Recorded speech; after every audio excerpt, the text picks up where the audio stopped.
dia a todos. Feliz sábado.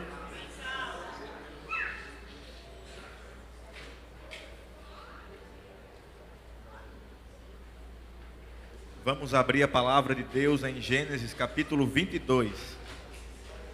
Gênesis 22.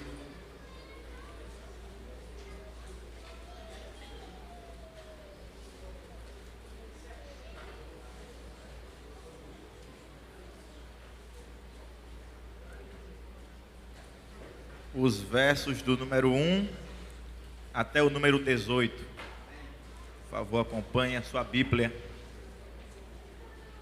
Iremos aqui reler um texto clássico sobre a prova de Abraão. Versículo número 1 do capítulo 22 de Gênesis fala o seguinte: Depois dessas coisas, pôs Deus a Abraão à prova. Ele disse: Abraão. Ele respondeu: Eis-me aqui. Acrescentou Deus: Toma teu filho, teu único filho, Isaque, a quem amas, e vai até a terra de Moriá.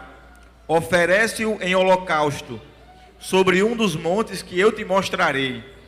Levantou-se, pois, Abraão de madrugada, e tendo preparado o seu jumento, tomou consigo 2 dos seus servos e Isaque, segundo seu filho, rachou lenha para o holocausto e foi para o lugar que Deus havia lhe indicado.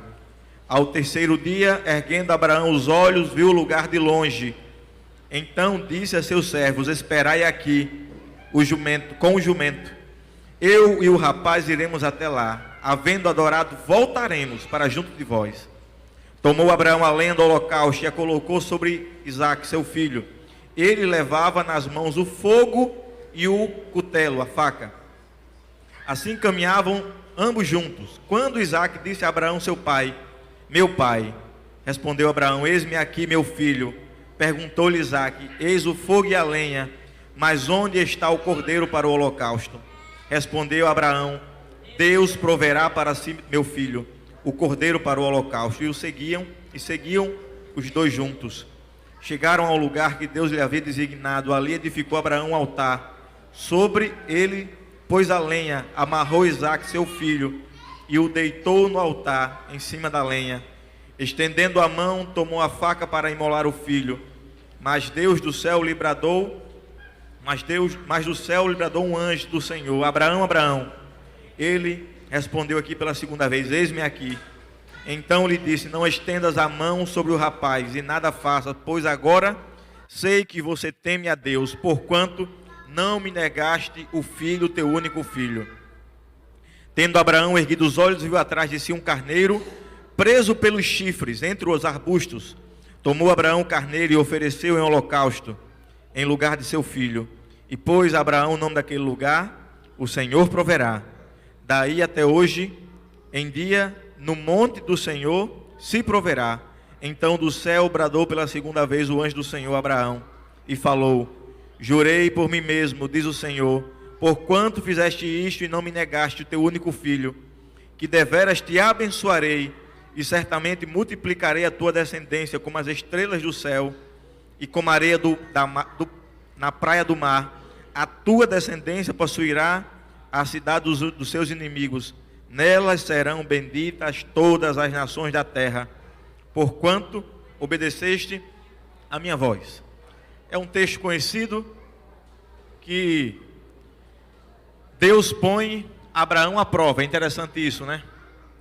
Deus mesmo resolveu pôr Abraão à prova.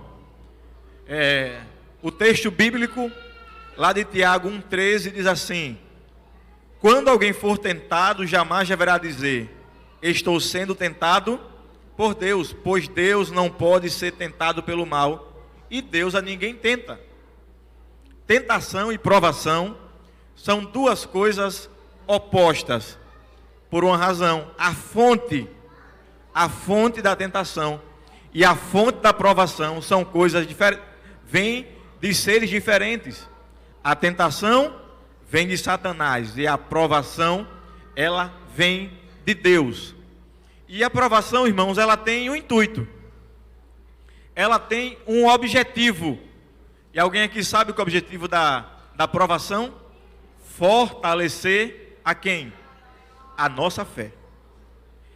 Essa é a primeira, primariamente a razão pela qual nós somos provados, o fortalecimento da nossa fé. E quando a provação vier, nós temos que fazer como fez Abraão por 2 vezes. Ele falou: eis-me. É difícil dizer eis-me aqui para a provação, porque provação dói, provação contraria, provação não é um mar de rosas, provação é um lugar de dificuldades. E por isso, irmãos, que nós não gostamos de passar por elas. São lugares inóspitos, lugares difíceis, desérticos, mas Deus colocou ali Abraão para ser então, queridos, provado. E Deus falou para Abraão: Abraão, vá para aquela terra e sacrifique o teu filho. E Abraão foi. O texto diz que Abraão, ele viajou por um período de 3 dias. Interessante, né? Abraão viajou por um período de 3 dias com seu filho. E de longe o texto diz que ele avistou, depois de 3 dias viajando, ele avistou o local em que iria sacrificar o seu filho. Mas interessante aqui, Abraão veio de um lugar, vejam bem, Abraão veio de um lugar onde a adoração ela era politeísta.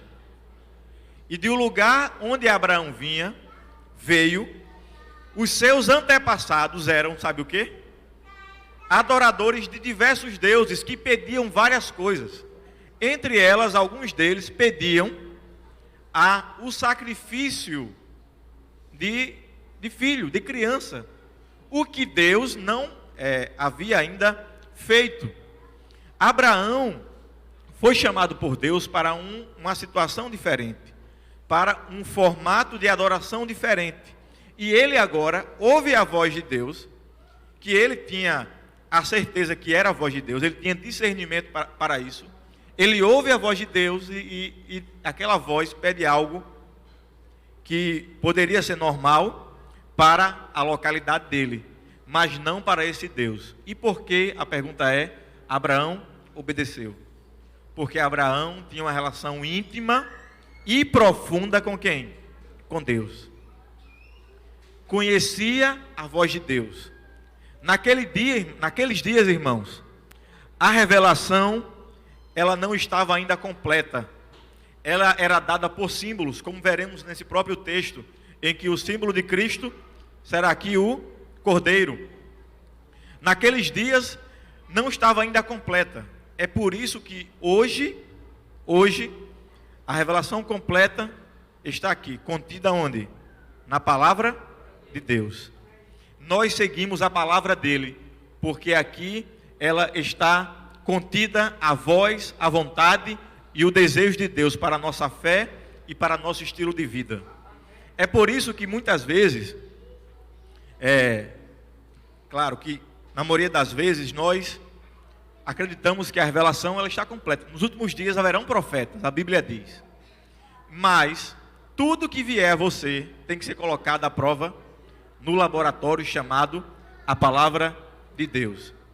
É por isso que nós não acreditamos, por exemplo, muitas vezes, naquelas profecias que são faladas pelas pessoas, né? Eu me lembro que agora no final do ano, Tati preparou alguns presentinhos, né, panetone e tal, para dar para os funcionários do condomínio que a gente mora. E aí eu fui entregando, passando, né, os presentes lá. Aí tem o rapaz que faz a limpeza da torre que eu moro. Ele recebeu, ele é religioso, né, de uma denominação evangélica. E quando eu entreguei, ele disse: eu tenho uma profecia para o senhor. Eu digo: é mesmo? E qual é a profecia? Ele disse: essa noite eu orei pelo senhor, e o senhor me revelou que existe uma coisa muito importante para acontecer com o senhor à frente. E saiba, Deus é o teu juiz. Eu disse: amém. E eu recebo. Aí depois eu pensei: rapaz, essa profecia ela poderia ser dada para qualquer pessoa, não é não? Porque a gente para trás não tem mais o que fazer, não é verdade? Tudo que vem para a gente é para onde? Para frente. E Deus é o nosso juiz, sempre. Então essa profecia está meio assim, genérica demais, né, Juscelino? Está genérica, está aberta demais. Irmãos, eu acreditei porque não contradiz a palavra. Mas hoje, qualquer profecia que chegue a nós de qualquer maneira, ou qualquer ordem dada por qualquer pessoa, ela tem que ser colocada à luz da Bíblia, do discernimento cristão e a voz do Espírito Santo falando a cada um de nós, amém? E Abraão, ele tinha essa certeza, e ele foi, tomou seu filho a quem ele amava e o levou. E isso levou, essa ordem, era uma ordem radical. Somente uma fé radical poderia levar Abraão a fazer uma atitude radical. Porque pensem, sacrificar o filho é ou não é uma atitude radical? É. Mas apenas uma fé radical fará uma atitude radical. Mas não foi assim com Abraão. Deus não chegou de primeiro e falou para Abraão: sacrifica o teu filho. Deus foi dando ordens a Abraão e dando provações a ele que foram gradativas. Veja, Abraão já tinha aberto mão de ficar perto da sua família. Deus chegou para Abraão e falou: sai da tua terra, da tua parentela e vai para um lugar que eu te mostrarei. Abraão obedeceu.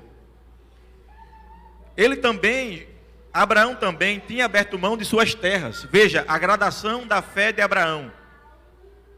Ele também abriu mão de despojos de batalha ao vencer os 4 reis. Ele também abriu mão 2 vezes da sua mulher. Ele abriu mão do seu filho Ismael. E agora Deus pede para ele abrir mão do seu único filho, como Deus falava, a Isaac. Existem muitas coisas que Deus vai pedir para você abrir mão. E todas elas estão aqui, na palavra de Deus. Eu estava pesquisando sobre esse texto. E ali eu encontrei uma série que falava sobre o nosso coração como uma fábrica de ídolos. E como nós podemos colocar coisas que nós não abrimos mão no lugar de Deus. Se você está aqui hoje, é porque você abriu mão de alguma coisa. Alguns que estão aqui abriram mão do emprego, de um bom emprego, para estar aqui hoje. Alguns que estão aqui abriram mão de relacionamentos que lhe deixariam distante de Deus. Alguns que estão aqui abriram mão, até mesmo alguns de seus próprios familiares, para que pudessem seguir a palavra de Deus. E Abraão atendeu a ordem de Deus para o seu crescimento espiritual. E aí Abraão, você vê pela imagem, que ali Abraão já tinha deixado os seus servos. Depois de 3 dias, vinham os seus servos, 2 servos, um animal, que vinha carregando a lenha, o material. E Abraão chega para aqueles homens e diz: olha, fiquem aqui. Fiquem aqui. Daqui para frente, somente eu, meu filho e quem? E Deus. Fiquem aqui, porque daqui para frente, somente eu, meu filho e Deus. Ninguém mais poderá colocar a mão, dar opinião. O texto diz que ele saiu de madrugada. Possivelmente não avisou a Sara. Possivelmente não falou para Sara. Talvez Sara não estivesse preparada para ouvir o que Deus tinha pedido a Abraão. E ele falou: fica aqui para os seus servos. Algumas decisões nós temos que tomar somente nós e Deus. Ninguém pode interpor entre nós e Deus. E assim ele deixou os seus filhos, os seus servos, e subiu com o seu filho. E é interessante que agora não tinha mais um animal para carregar as coisas. Não tinha mais um animal. Quem tinha que carregar os materiais, sabe quem era? Era Abraão e o seu filho. E veja que houve aqui uma divisão. Houve aqui uma divisão que está no versículo de número 6. Veja aí sua Bíblia. 22:6.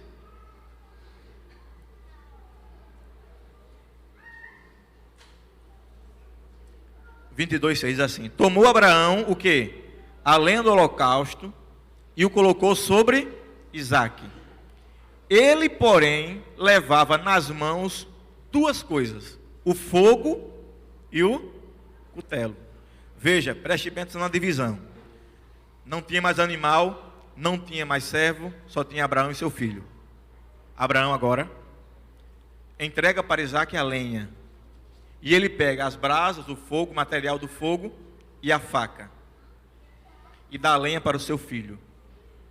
A lenha, com a lenha, ele não poderia se machucar.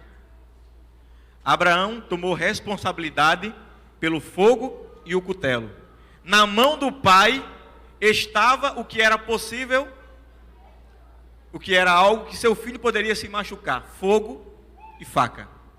E para Isaque, ele deu a lenha, que ele com a lenha não se machucaria.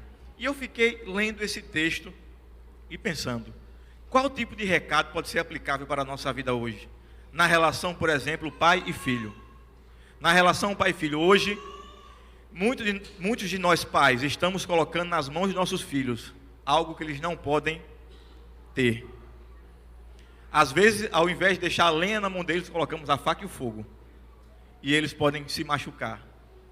Irmãos, hoje vivemos em dias que a tecnologia pode destruir, ela pode construir e destruir. A tecnologia em si, ela não é definitivamente ruim.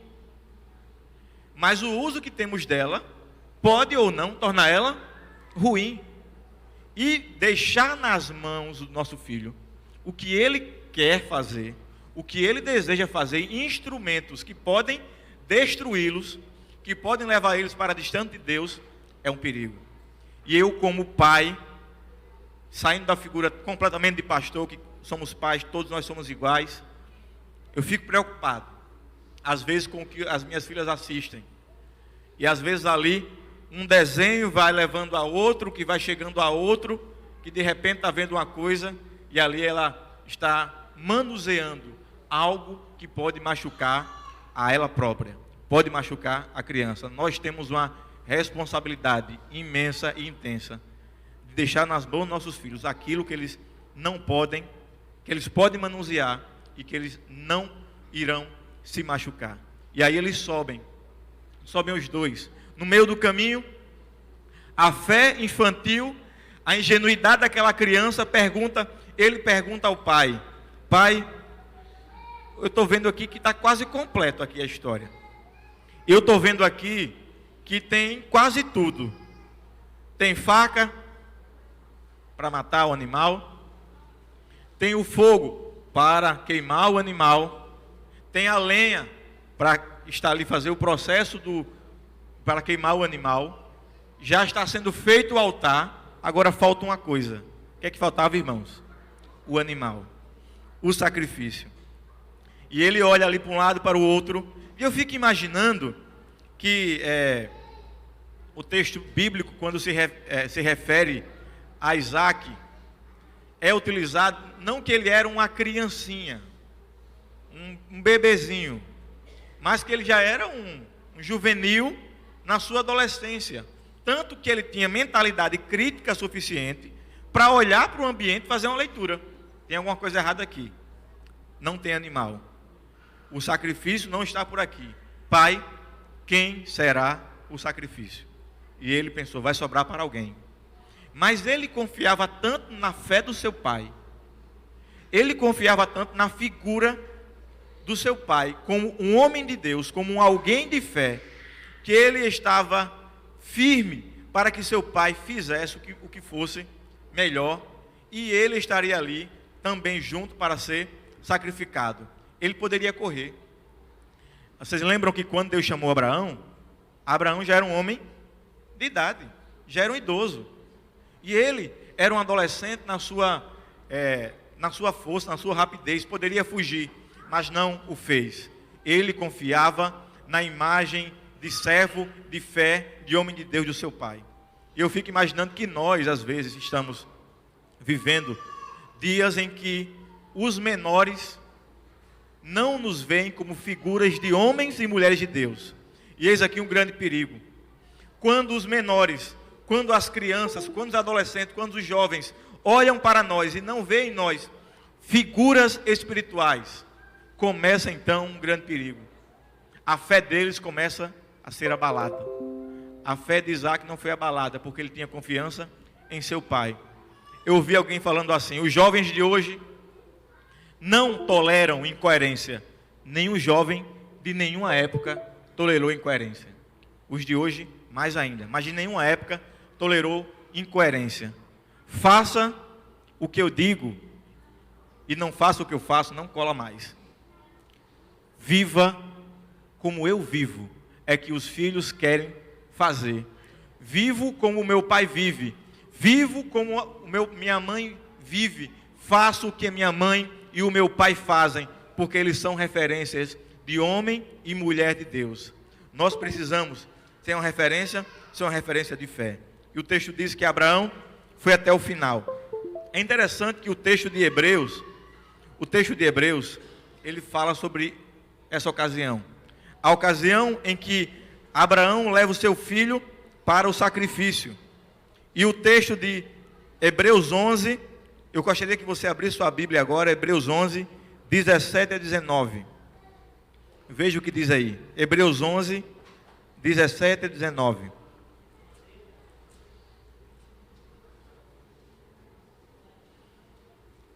Veja que quando Abraão, ele chega ao pé do Monte Moriá, ele olha para os servos e fala assim: fiquem aqui, que eu vou subir com o meu filho, e nós o que? Retornaremos. Hebreus 11:1 é uma amostra disto. Hebreus 11:1 diz que ora a fé é a certeza de coisas que se esperam e a convicção de fatos que se não veem.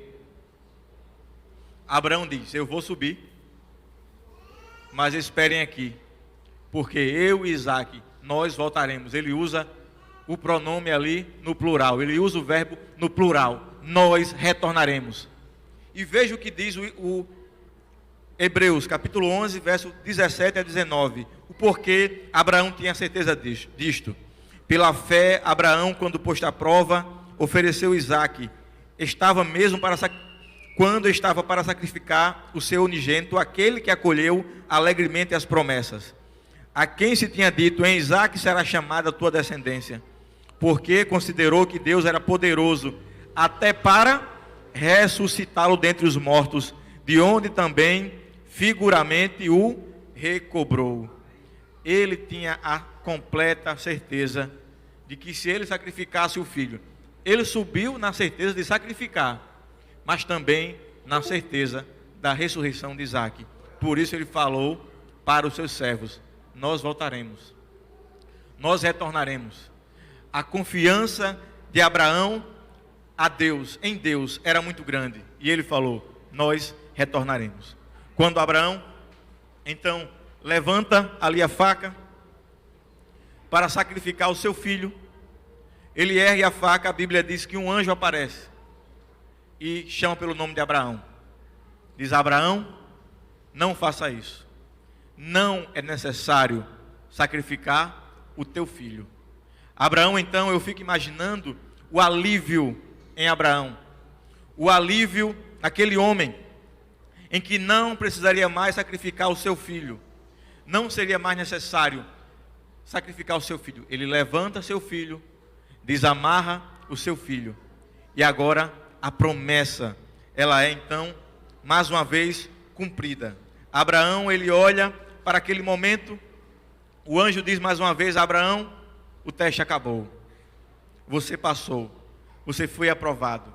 É interessante que a gente fica focado sempre no meio da aprovação, e não lembrando que no final a promessa de Deus de restauração irá se cumprir.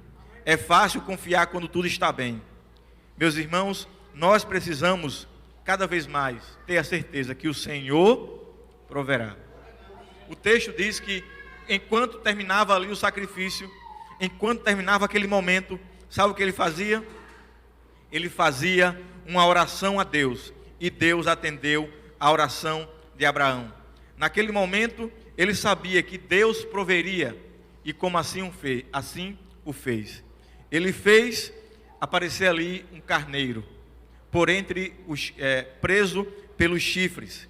E aquele carneiro prefigurava a pessoa de quem, irmãos? A pessoa de Jesus Cristo. Naquele dia, Deus poupou o filho de Abraão. Mas muitos anos depois, Deus não pouparia o seu próprio filho. Isaac é um tipo de Cristo. Assim como Isaac carregou a própria lenha, Cristo carregou a própria cruz. Assim como naquele dia, o Pai submeteu Isaac, o nosso Pai celestial, também, da mesma forma, não poupou Isaac, de forma diferente, desculpem, não poupou Isaac e deu seu próprio filho para morrer por nós. No Monte Moriá, naquele dia, o texto terminou com a promessa sendo cumprida, que o Senhor iria prover. O filho, naquele dia, se livrou. Mas no Calvário, o filho não teve a mesma sorte. O filho de Deus não teve a mesma sorte. A dor que Abraão não sentiu, Deus sentiu, de perder seu próprio filho. Sabe para quê? Para que as promessas se cumprissem. Pode voltar o PowerPoint naquele mesmo ponto.